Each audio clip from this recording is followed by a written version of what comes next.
The latest Indonesian government statistics reveal that annual deforestation has fallen to its lowest level since records began in 1990.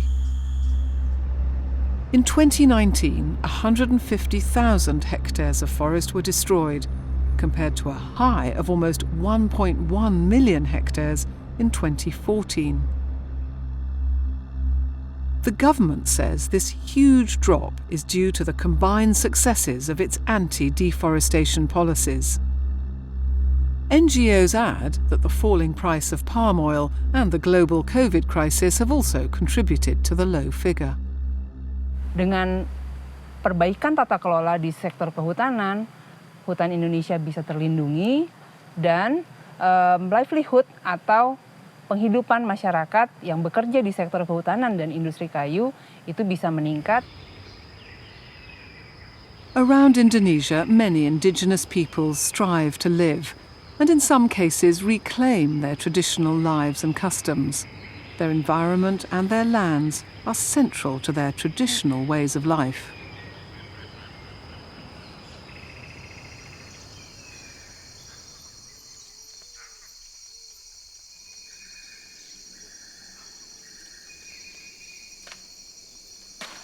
Sebenarnya hutan adat bagi masyarakat adat Kanasemus ini adalah hubungan yang sangat arif, sehingga merupakan bagian yang tidak terpisahkan dari kehidupan masyarakat adat itu sendiri.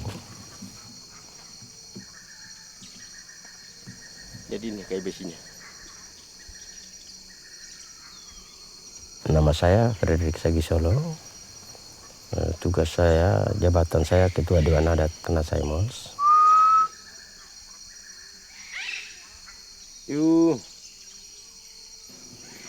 Sisa-sisa yang kami pertahankan sehingga menghentikan illegal logging itu, dan inilah yang kami tahan. Orang bagaimanapun tidak bisa olah kayu yang seperti ini, karena inilah orang lakukan upacara adat untuk meminta berkat itu pasti melalui pohon ini. Terus pohon ini juga dia sebagai tempat rumah untuk burung-burung itu sendiri, kus-kus apa semua ada di situ, tinggalnya di pohon ini.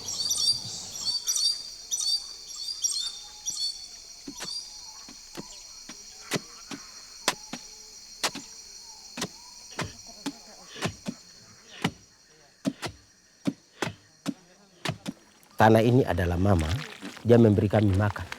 Memberi dari makanan itu, dari sagu, dari buah-buahan ini. Tetapi juga di dalamnya ada binatang-binatang yang memang kami konsumsi, butuhkan, datang dari tanah itu sendiri. Ini namanya WIMN. WIMN. Fungsinya? WIMN ini fungsinya adalah untuk orang minum airnya. Makanya alam ini kami bilang dia menyimpan kita. Dia juga alam ini adalah rumah sakit juga. Apotek ya? Ini apoteknya. Apotek, dapur, iya. Supermarket. Apa lagi? Dia tempat bermain. Tempat bermain, dia mendidik juga. Tempat mencari makanan. Mencari makan. Berburu. Jadi semuanya di situ.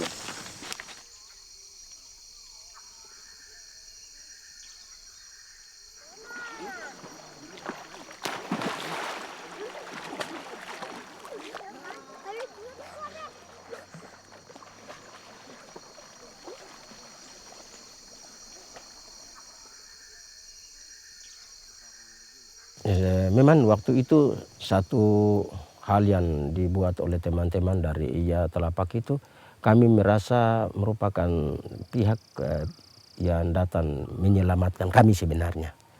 Dia menjadi penyelamat untuk kadang, karena kami juga tidak tahu atas cara ini, dan ini menjadi cerita sampai sekarang. Untuk illegal logging yang luar biasa menghancurkan hutan, dia begitu hilang. Dan sampai sekarang kami merasa memang lega. Dan itulah proses perjuangan kami sampai ke sana.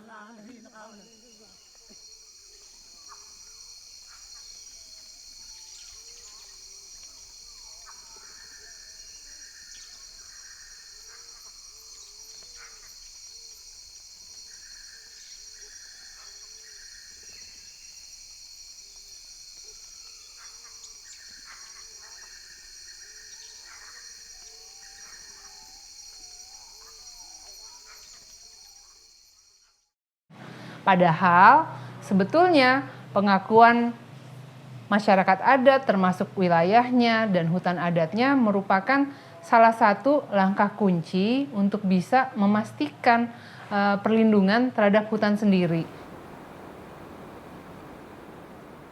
Throughout Indonesia, much has improved, but in the palm oil sector, some instances of bad practice continue.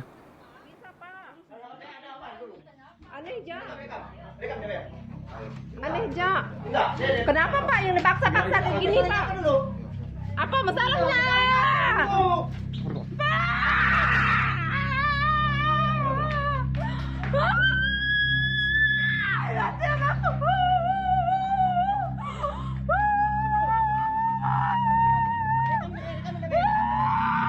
Ayo ikut semua, ayo.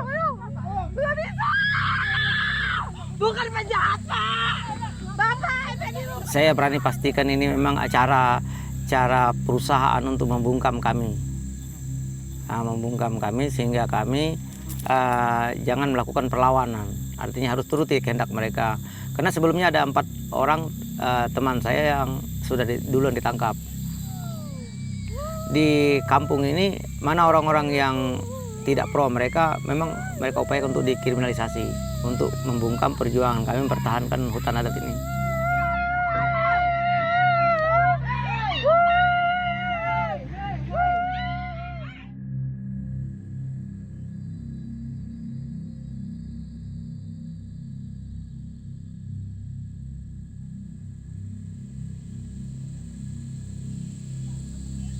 Hutan kami ini hilang karena perkebunan sawit ini. Jadi dengan adanya pembukaan perkebunan dengan skala besar ini, dia menghilangkan semuanya, baik tumbuhannya, hewannya, apapun yang kami perlukan di tanah ini ya semuanya hilang. Sementara itu yang kami perlukan bukan cuma untuk kehidupan ekonomi, juga untuk kehidupan spiritual dan sebagainya. Dari keseluruhan wilayah adat kita ini 16.300 hektar itu yang sudah tergarap perkiraan sekitar 2.000 hektar. Secara ekonomi yang kita rasakan, kita hilang usaha masyarakat yang dulunya misalnya berburu, mencari bahan-bahan di hutan, mencari makanan, mencari ikan, ini sudah mulai terasa.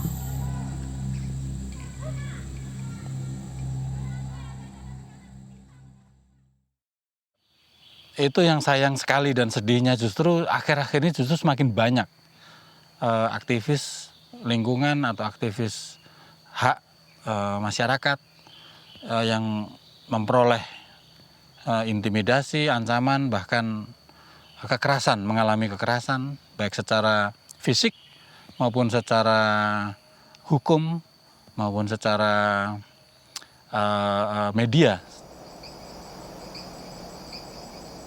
Over 20 years on from the fall of Suharto and the rampant illegal logging that took place in the years that followed, much has been done by the state and others to facilitate the recovery of the country's national parks and forests. But much more remains to be done.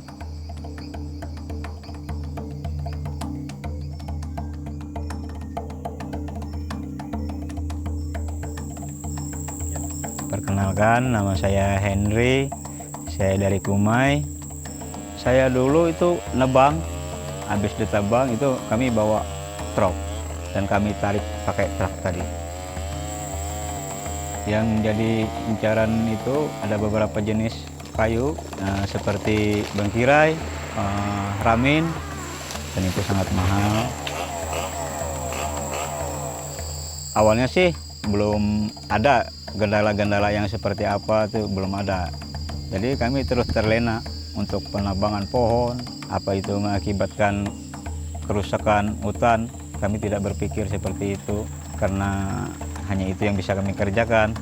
Dan lama-kelamaan itu pun ada gendala juga, seperti ada tim kan.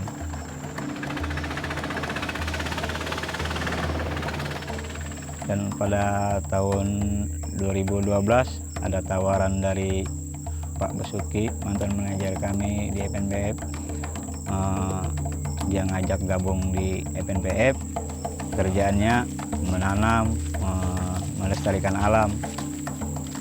Jadi pelan-pelan saya belajar dan saya akhirnya menyadari betapa besarnya kesalahan saya selama saya menjadi perusak hutan. Dan saya pun bertekad akan menebus dan membayar kesalahan saya untuk menanam pohon kembali dan menghijaukan hutan yang sudah kami rusak.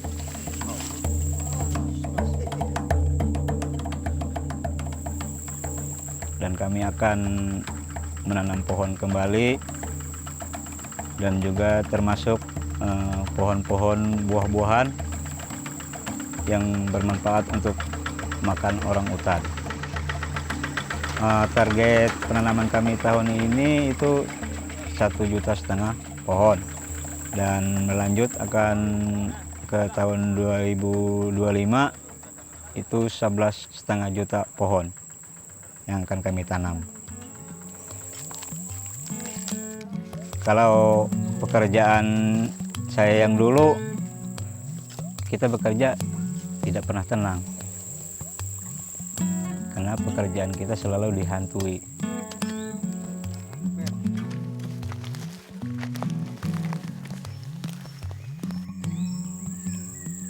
Pekerjaan mengembalikan hutan tuh saya terasa tenang.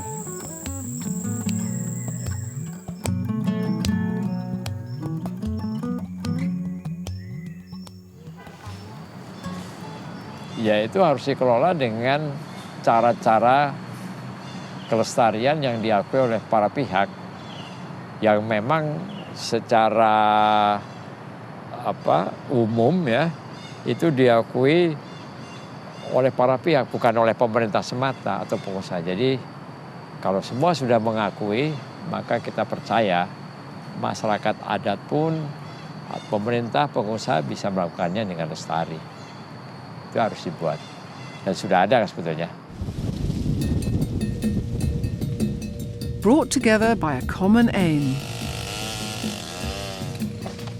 held together by a mutual commitment to save the forests and the cumulative gains of their hard-won victories. Through the good years and the bad, through sacrifice, success, and the toll of the journey, EIA and Kawum Telepak are still in the fight. The fight to save Indonesia's remaining forests. We stood shoulder to shoulder. Everything we did was together. Our reports were joint branded, our press releases were joint branded. We consulted each other on every step of the way. It was a true partnership and one I'll remember forever. I've always been very inspired by the courage of individuals within Telepak to really take huge risks that you and I would not need to take in the West, to push on agendas that have not been welcomed by local or national governments in Indonesia. And that's been a huge inspiration for myself and many of the people at EIA. Salah satu hal yang paling saya banggakan dari bekerja dengan Telapak sebetulnya sebagai anggota Telapak dan kini anggota Kawum Telapak, bahwa kami sebagai organisasi yang kecil bisa memberikan impact yang cukup besar. Yes, EIA and Telepak's campaign has saved forests. We've seen tangible results where forests are now still standing, where there wasn't any chance before. Two small organisations have changed things far beyond a normal reach. Forests are the last line of defence. Once they go, what you'll find is that companies, individuals, criminals, unscrupulous people are going to get in there, they're going to dig, they're going to mine, they're going to extract, they're going to create conflict, they're going to displace people off their lands. And that's why it's so important that we protect forests. Topik tertentu, subjek tertentu, sasaran tertentu gitu. Jadi beberapa kita menang ya, berhasil kita menangkan. Tapi memang kalau dilihat secara keseluruhan, kayaknya kita belum menang perang itu. The work that EIA and Telepak started in Indonesia had a ripple effect across the world. It really placed not just illegal logging, but the wide-scale destruction of tropical forests It put that in the global spotlight. The people who work in EIA and in Telepac put their lives at risk to do very, very important work. And they're hugely professional in the work that they do, and they take those risks knowingly. Hutan-hutan kita lah sebetulnya yang paling bagus. Bukannya di negeri kita, di negeri mereka juga sama. Memelihara, kemudian mengelola dengan lestari, menanam, merehabilitasi, cara-cara bagusnya itu sebenarnya satu usaha besar penyelamatan bumi. The global production of poorly regulated commodities such as palm oil, soy and beef is the major driver of the deforestation of our planet. 1.6 billion people, around 20% of the global population, rely on forests for part or all of their livelihoods. The Earth's remaining forests cover about 30% of the planet's landmass and are home to around 80% of animal and plant species. As temperatures rise and pressures mount, governments around the world are drafting new laws aimed at reducing deforestation in the commodity supply chain. The world's remaining forests are the planet's last defense against its greatest threat, accelerated climate change. Every day as EIA, KAUM Telepac and many others around the world go to work, on the ground and in the capitals of power, they do so determined to develop new solutions, to slow down deforestation, and to do whatever they possibly can to save the world's remaining forests. Our survival and the survival of our planet depend on it.